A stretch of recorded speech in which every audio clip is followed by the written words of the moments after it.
So check this out, guys. We have a newer Explorer in the shop. This one is probably a 2022 model to current, which is 2025 and up. They look just like this model here. And I'm gonna tell you guys something. If you're planning on buying one of these things, the 4-bangers are super reliable. But once you get to a certain amount of mileage, these cars are gonna have oil leaks, just like any other car. They require a lot of maintenance. So once this car is in warranty, you want to come to the dealership as many times as possible to get it checked out. The 4-bangers are super reliable. They don't give a lot of issues. The V6 though is kind of different. It's just its own animal. You can't say the same about maintenance wise. The V6 requires a lot more maintenance. It's a bigger engine, providing a lot more horsepower. And once it has a turbo, that's it. It requires oil change every 3,000 to 5,000 miles.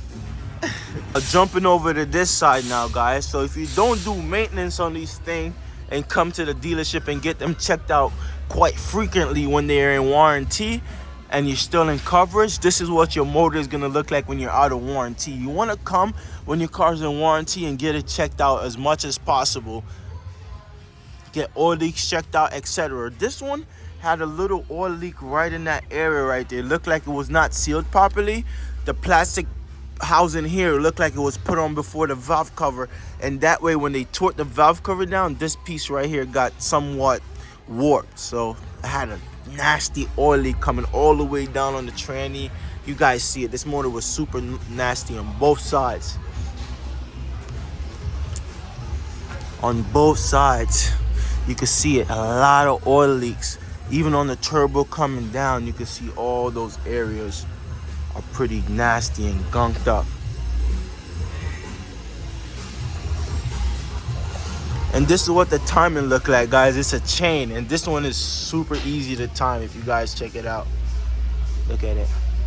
Super easy to time up. You just put you could just literally put take the spark plug out, put an extension down in here, and put the motor at top dead center. And once the cams are facing each other, you know this thing is in time. Right now, I don't know if it's in time or not because the spark plug is still in it. I'm not too sure if we're in top dead center or not.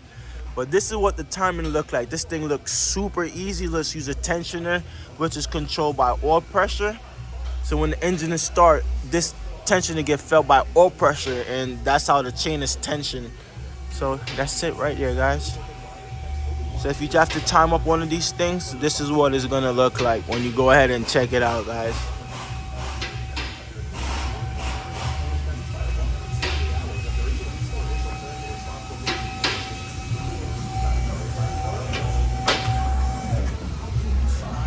And this this is it with the engine sitting outside of the car. This is what it looks like.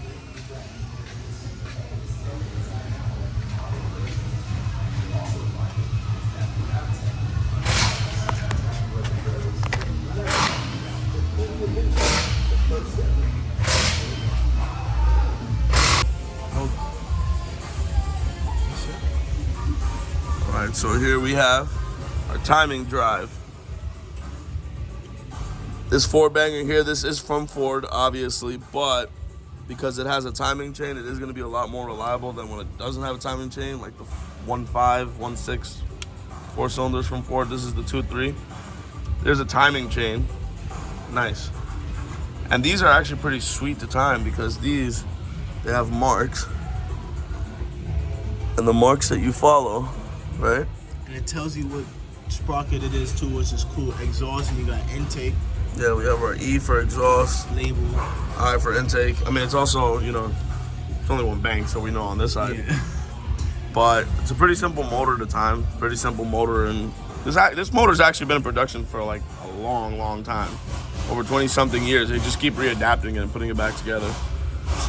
But right here is where we would be applying our front cover and our silicone material. Well, the silicone goes on the front cover, but it would go around here. And this is what seals it. Now basically, we have to take all this off.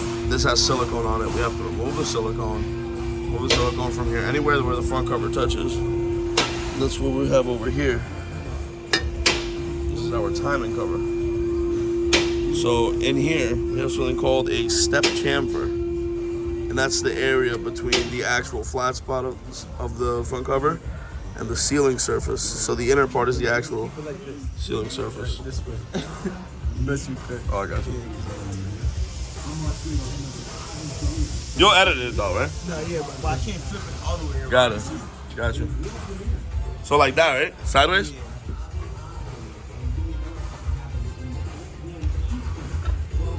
You gonna wash this shit? Clip. Yeah, I'm gonna. Brake clean it down. Bro, I hate using brake clean, bro. That shit works, dog. I take my shit to the parcel washer. When I use brake clean, I can't breathe, bro. I'm fucking done. That's true. Clip. That shit is gonna kill me. Even the turbo, I was telling them this was the oil that was running down from the valve cover leaking down. That's all the residue.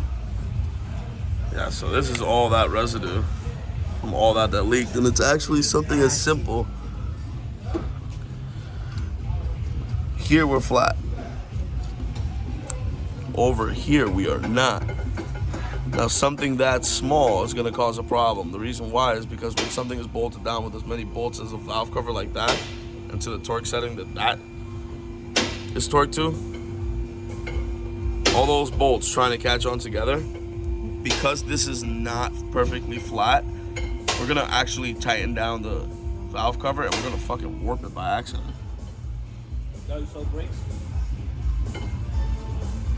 So to fix this, we have to remove this, reseal it, fix that, release these bolts, and then once those bolts are loose that are holding this rear section of the valve cover, we're able to then install the actual valve cover itself, tighten the bolts down on the actual cylinder head, and then come here on this side, tighten them down, and it all tightens down as a unit.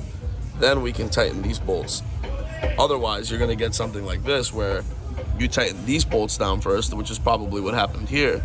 You tighten these bolts down first, it's cockeyed because there's nothing actually giving it its position. The bolts have slight play in them as to where the position is, a slight amount of play. And that's what happened. So to fix that, I have to, like I said, reverse the process. Put the valve cover up first, then tighten these bolts that hold it laterally this way.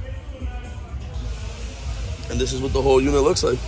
And this is what we do every day, all day, with no question. Once it's diagnosed and approved, rip it apart, no questions asked.